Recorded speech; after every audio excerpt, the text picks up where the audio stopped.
Welcome. We are so thrilled to have you with us for today's deep dive. Yeah, really glad you're here. So we have a pretty fascinating mission today.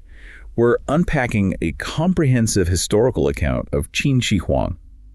And we want to discover how this, deeply paradoxical figure ended centuries of bloodshed to forge a unified China.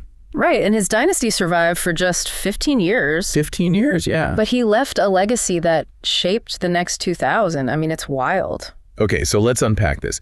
In 221 BCE, he conquers 6 rival states to unify China.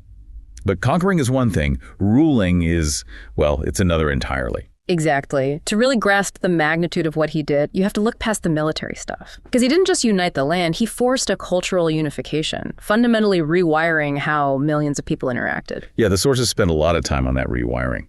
People who spoke completely different regional dialects could suddenly communicate. Because he mandated a standardized written script. Right.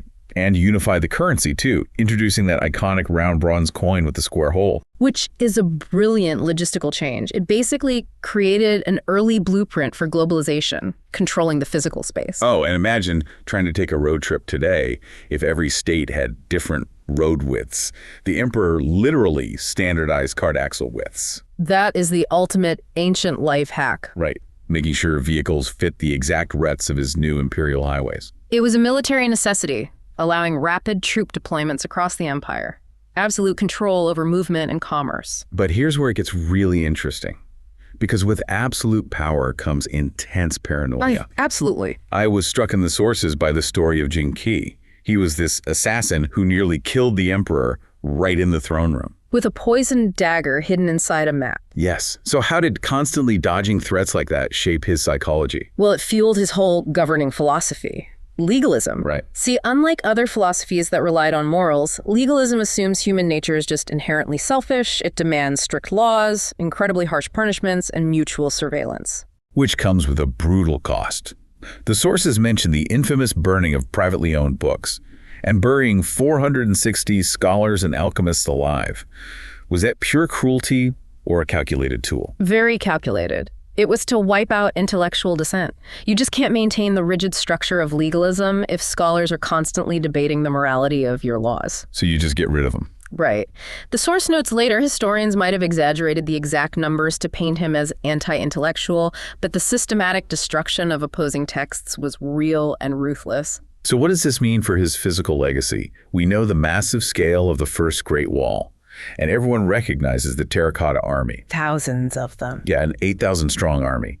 But the sources reveal these weren't just grand monuments. They were symptoms of his paralyzing fear of mortality. As he aged, this man who controlled literally everything realized he could not control death. So he funded massive sea expeditions looking for mythical islands. And consumed elixirs of immortality. But tragically, the elixirs his alchemists provided were highly toxic potions. Made of mercury. Yes, containing heavy amounts of mercury, which caused severe paranoia and likely killed him at just 49 years old. The aftermath of his death in the sources is just wild. He dies while traveling, right? Yeah, and his advisors forged his will to seize power. And to hide the fact that he was dead, they placed a cart of rotting, salted fish next to his carriage to disguise the smell of his decomposing body in the summer heat. A dark and fitting end. He was a visionary architect of a civilization, but also a ruthless tyrant. His policies were so severe that the empire collapsed into rebellion just 4 years after his death. Yet the centralized administrative system he built survived that collapse and lasted for millennia. Truly incredible. As we wrap up, I want to leave you with this final provocative thought to ponder. The source mentions that the emperor's massive 56-square-kilometer underground tomb remains entirely unexcavated today. Untouched. Yes. And ancient records claim the burial chamber is filled with a map of the heavens above and mechanical rivers of flowing liquid mercury below. Modern science has even confirmed unusually high levels of mercury in the soil there. It's waiting. Exactly. So when the day finally comes that we possess the technology to safely open it, what terrifying or wondrous secrets about the first emperor's mind will we find waiting for us in the dark?